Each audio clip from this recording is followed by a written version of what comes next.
My dear brother and sister in Christ Jesus, today is the 30th of October, and today we are reflecting on the readings from the letter to the Romans and the Gospel of Luke. The two readings invites us to reflect on the gift of humility. If I ask you what is humility, most of you would give me this definition. Humility is thinking less of oneself.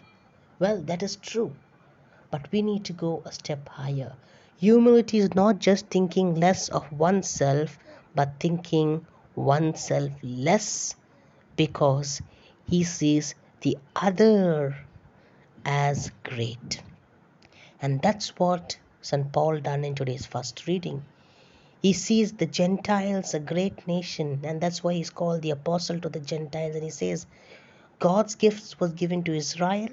Since they did not accept it, it was bestowed to the Gentiles. And that gift is salvation. But he says, God does not take back his gift and call because it is irrevocable.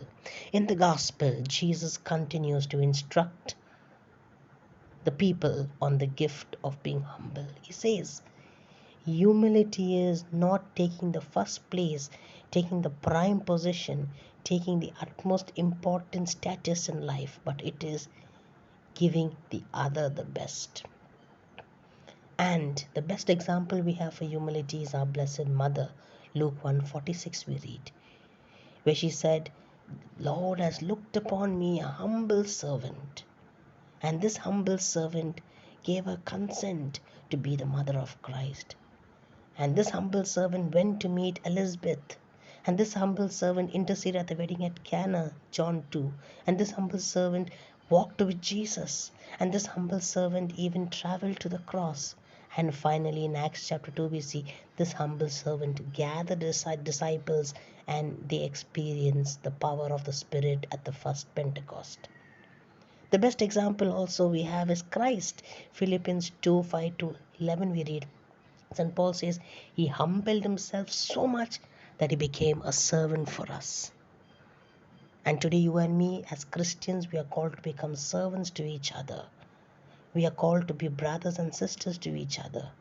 And this year the church has inaugurated the synod on synodality, which means we are called to walk with each other. And this walking needs humility. 1 Peter 5:6 we read, humble yourselves in God's hand and he will raise you in due time. Let us humble ourselves in God's hand so that God will take control of our life and that we may become instruments worthy to participate in God's love. Wish you a blessed day. Stay home, stay safe.